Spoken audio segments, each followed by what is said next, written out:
Everybody inside the NASCAR garage was starting to whisper the same thing. Was another team about to disappear? Because over the past week, rumors started spreading that Hyak Motorsports could actually shut down within the next 2 years. A single car operation, a major sponsor gone, a charter suddenly worth tens of millions of dollars, and bigger organizations quietly searching for available charters behind the scenes. From the outside, the warning signs looked very real. But then Hyak responded in the strongest way possible. Instead of preparing for an exit, they doubled down on the future. The team officially signed Ricky Stenhouse Jr. to a multi-year extension that keeps him in the number tier, 47 car beyond 2027. And just like that, the entire conversation changed overnight, because this wasn't just a routine contract announcement. This was a direct message to the NASCAR garage. We are not going anywhere. Now, to understand why this became such a massive story, you have to look at what's happening across NASCAR right now. The charter system has completely changed the economics of the sport. Back when NASCAR introduced charters in 2016, teams were buying them for around $2 million. Today, some estimates now place charter values between $40 and $80 million. That is an insane jump, and has transformed NASCAR teams into something much bigger than race operations. These are now major business assets. That matters because smaller teams suddenly face a dangerous question. Is it smarter to keep racing or cash out completely? For organizations running near the back half of the field, that decision becomes more tempting every year, especially when sponsorship gets unstable. And that's exactly why Hyak became the center of speculation. Before the 2025 season, longtime sponsor Kroger left the organization for RFK Racing. That was a huge loss financially. For powerhouse multi-car teams, losing one sponsor hurts. For a single car operation, it can completely reshape your future overnight. Suddenly, fans and insiders started connecting dots. Then another layer got added to the story.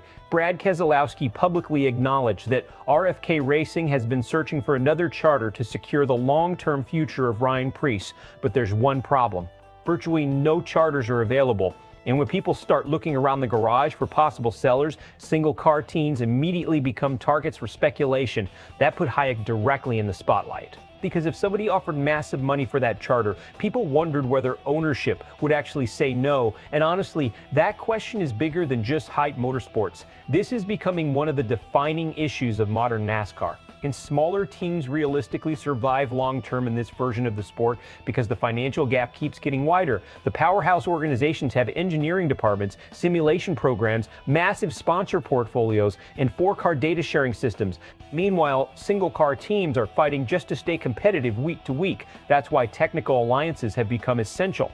Hyak relies heavily on support from Hendrick Motorsports for equipment, data, setup information, and engineering assistance. Without partnerships like that, many smaller organizations probably would not survive at all in today's Cup Series environment. And yet, despite all the rumors, Hyak made one thing crystal clear with this extension. They still believe they can compete, and Ricky Stenhouse Jr. remains central to that plan. Now, strategically, this move actually makes a lot of sense, because whatever people think about Stenhouse, he gives this team an identity. He's aggressive, he's experienced. And on super speedways, he's still one of the most dangerous drivers in the entire field. People forget how important that Daytona 500 win was back in 2023.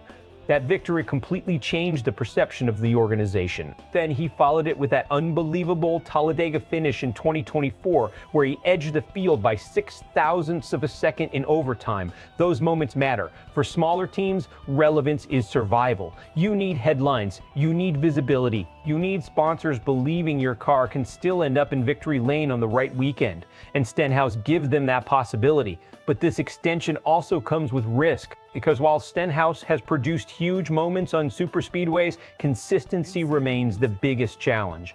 Through the first stretch of the 2026 season, the results have been uneven outside of drafting tracks. That's the reality Hyak still has to overcome. One top 5 finish, limited top 10s, and a constant battle to keep pace with the sport's elite organizations. So this announcement feels less like a victory lap and more like a statement of intent. Hyak is betting stability matters more than starting over. They're betting continuity can eventually close the competitive gap. And they're betting Stenhouse still gives them the best chance to stay relevant in an increasingly brutal NASCAR landscape. Now, the fan reaction to this has been fascinating. Some fans see this as a huge positive for the sport. They believe NASCAR desperately needs independent teams willing to fight instead of selling out the second charter values explode. Others think this is simply delaying the inevitable because financially, the pressure on smaller organizations keeps getting heavier every season. And honestly, both arguments are fair because NASCAR right now is balancing two different realities at once. The sport is financially healthier in some ways than it was a decade ago, but it's also becoming harder for underdog teams to survive organically without major outside support. That tension is only going to grow moving forward. Best case scenario? Hyak stabilizes financially, expands its sponsorship portfolio, and continues building around Stenhouse while using its Hendrick alliance to slowly become more competitive. Maybe they evolve from surviving into legitimately contending for playoff spots consistently. But the worst case scenario still hangs over every smaller organization in the garage. If sponsorship dries up again, if charter values keep skyrocketing, or if another major buyer comes with an overwhelming offer, the temptation to sell could return fast. Because in today's NASCAR, survival is not just about racing anymore. It's about business leverage, asset value, and whether ownership believes competing every Sunday is still worth more than cashing out entirely. So now the question goes directly to NASCAR fans. Did Hyak Motorsports just prove everybody wrong with this Ricky Stenhouse Jr. extension? Or do you still believe smaller teams are eventually going to get squeezed out of modern NASCAR altogether? Drop your take in the comments. And for more NASCAR business drama, breaking news, and deep analysis all season long, subscribe to Sportswire USA.